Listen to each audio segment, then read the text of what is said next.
परवाचा जो निकाल महाराष्ट्राच्या या निवडणुकीचा लागला, निश्चितपणे शंका तिथं निर्माण होत आहे. मगाशी सरांनी ती शंका व्यक्त केली आणि आपल्यापुरतंच नाही, अख्खा महाराष्ट्राचं सांगतोय की याच्यामध्ये EVMचा काहीतरी घोटाळा असल्याशिवाय एवढं होऊ शकत नाही. त्याच्या अगोदर 6 महिन्याच्या अगोदर लोकसभेची निवडणूक झाली आणि इतके भव्यदिव्य निकाल त्यावेळेला आले, त्याला 6 महिने अजून उलटले नाही. एवढा फरक कसं काय झालं? आणि असा सरकारने काय एवढे निर्णय घेतले की त्या याच्यामध्ये एवढा बदल इथं घडतो आहे?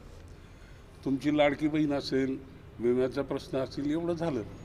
बाकीचे खरे मुद्दे जे होते की शेतकऱ्यांच्या शेतीमालाच्या भावाच्या संदर्भात सगळीकडून पूर्ण महाराष्ट्र इथं ओरड होती. कापसाला आजही 6,000 6,500च्या वरती भाव इथं मिळत नाही. सोयाबीनला 4-4.5 हजाराच्या वरती भाव मिळत नाही. आणि असं असूनसुद्धा या पद्धतीचे निकाल लागले, त्याच्याबद्दल निश्चितपणे शंका तिथे निर्माण होत आहे. सगळीकडून आम्हाला आजही या तालुक्यामध्ये आघाडीच्या माध्यमातून आम्ही इथं निवडणुकीला सामोरं गेलो. आमचे काँग्रेसचे तालुका अध्यक्ष इथं आहेत.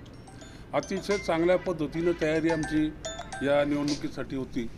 सगळ्या एकोप्याने 3 पक्ष, शिवसेना, उभाटा गट, काँग्रेस आणि राष्ट्रवादी, अतिशय चांगल्या प्रकारचा जॉईंट इथं होता. वातावरण तालुक्यामध्ये इतकं सुंदर वातावरण आपण अनुभवलं की निर्विवादपणे सीट निवडून आल्या जमायत. असं असताना एवढा फरक कसा पडला? हार आपण ठीक आहे, हारजीत चालू असते, एवढ्या फरकाने कसं काय पराभव आमचा इथं झाला?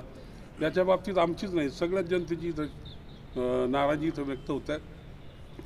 सगळ्या गावातून आम्हाला कार्यकर्त्यांचे फोन येतात, सामान्य माणसाचा फोन येतो की दादा तुतारीला आम्ही मतदान केलेलं आहे, असं कसं काय घडलं? आणि म्हणून कुठंतरी शंकेला वाव इथं निश्चितपणे आहे. जे काही निर्णय गव्हर्नमेंटने इथं घेतले त्याच्यामध्ये तथ्य असं काही सांगता तुम्हाला तथ्य काय तिथे दिसत नाही.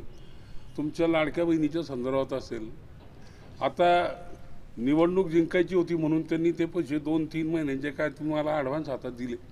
त्याच्यानंतर आता अशी चावल लागायला लागली की आता क्युरी त्याच्यामध्ये तिथं निघणार आहे की जो लायक खरा तो त्याचा अधिकारी असेल त्याला ते तिथे निर्णय घेण्यावर, तुमच्याकडे 4 व्हीलर असेल आणि तुमच्या घरात लाडकी बहिणीचे पैसे येत असतील, त्याला सगळा फाटा इथं बसणार आहे. म्हणजे आता चाळणी गाळणी इथं लागणार आहे. आणि म्हणून लोकांना फसवून यांनी मतं निश्चितपणे इथं घेतलेली आहे आणि त्याचा असंतोष हा संपूर्ण महाराष्ट्रामध्ये आपल्या इथं दिसून येतो.